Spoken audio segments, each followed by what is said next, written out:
So, hello, another night in the goon shop. Working on the Escort again. Finished off a couple of jobs for customers and then decided, do you know what, fuck this, it's a bit of me time. So I went back up on the shelves and started rummaging through boxes to see if I had any more Zetec bits. And I forgot that I had a Nissan Pulsar GTI-R inlet manifold, which is obviously a throttle body inlet manifold. But not only one, I actually found that I had two. Don't ask me why. It's probably because I'm a bit of a magpie and I just like collecting things and having things, I guess. So I pulled out the boxes and had a bit of a play, and this is what I've come up with.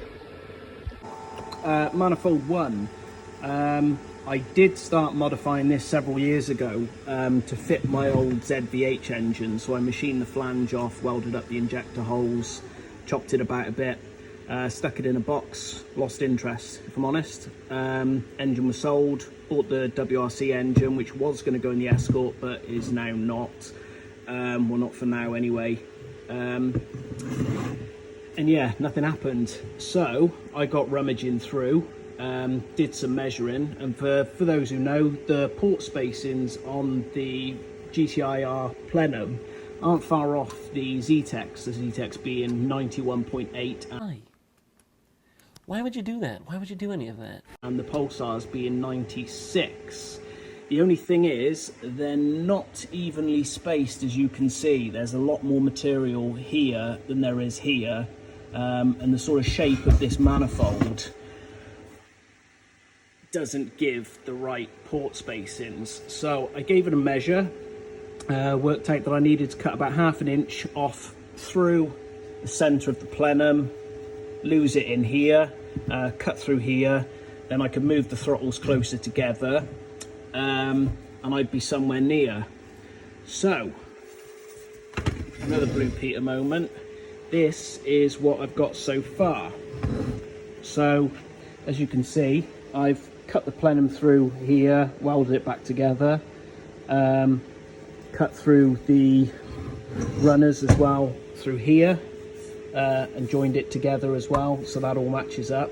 And then that brings the port spacings now evenly to their original sort of 96mm spacings, but 96mm isn't 91.8.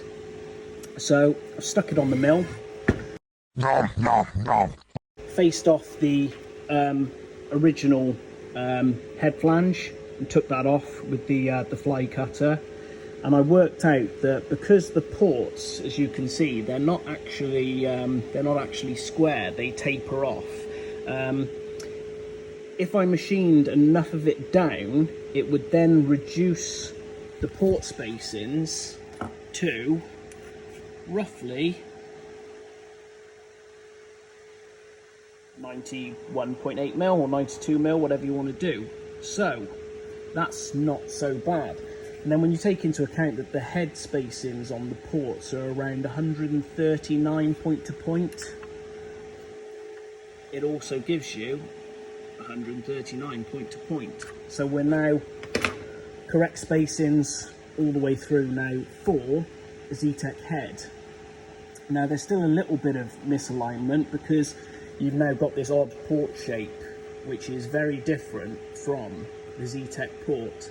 So if we take a look at a Zetec head, in a minute I'll show you what I'm sort of thinking of. I've rebuilt the linkage. Luckily I obviously had these two sets because this one here, both the bolts were stripped off because they've got these odd sort of locking bolts on them, so obviously that this doesn't spin round, and the threads were completely knackered because they're only sort of threaded on the 90 and the 180, the 0 and the 980 sides, so the north and south. So what I've done is this bottom bracket here, I've obviously chopped and re-welded that so it's at the right angle, and now all the linkages work as they should and we're good to go. So yeah, I'm happy with that, how that's turned out so far. So if we take a look at the head, I'll show what I plan to do next. So as you can see, that's the inlet all fitted up. We're going to have some sort of flange or reducer in here to obviously match the port shapes, and it's going to have to be about an inch thick, about 25mm thick, to give this throttle linkage enough room just to pivot and clear the head. So it's whether I get a normal flange made in sort of like 12mm and then make some runners, or just have a solid flange machined up with the Zetec port spacings all the way through, and then just port match the back side. I'm not too concerned really about going all out and properly port matching it, because let's face it, it's turbo application. You can have a big old Shanghai spoolie boy on it. And I'm not going to be pushing massive power out of this engine.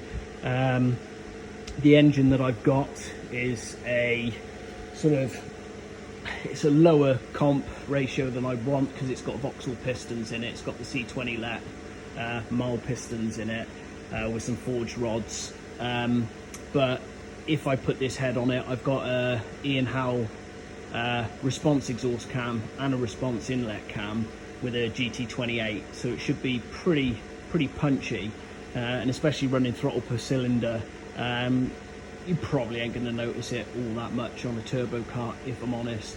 But if it's up on the shelf for spares, you may as well use it, especially as the ECU's got the capability. So it's just working out now, number one, how to match it properly, and number two, it is a big old bulky beast of a manifold. I mean, we're talking probably, by the time we're done, 270 protrusion from the back surface of the head. So it's whether I'm going to have the space in the bay to come straight back. The Escort anyway is not where we're using a heater box, so I have got that room. It's whether the head height is going to allow the inlet to clear the bulkhead. So this flange that I'm making up may need to be tapered sort of, I don't know, 15-20 degrees just to get it out of the way. But it's all good fun, isn't it? I'm going to try and push on a little bit with this project now, because me, with my fucking ADHD brain, I get hyper focused on a project and then lose interest in it pretty quickly, as you've probably imagined if you've followed my car builds for years. So while I've got the bug and got the enthusiasm, I really want to crack on and try and get this car on the road. So probably over the weekend, if I can get the van working, because that doesn't want to start. Try jump starting it first. Try and get the engine up from the other workshop, and start sort of stripping it and swapping the heads really, so I can get this head on. And then we need to get an engine in the bay really, so we can see how much space we've got.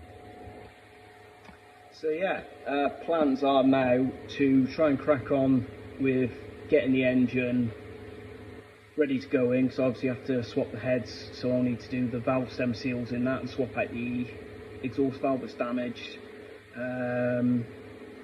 Just new gaskets, new bolts, all the rest of it. Then when that's done, I've dropped the newly machined input shaft off to the gearbox builder, who's doing the rebuild on that for me.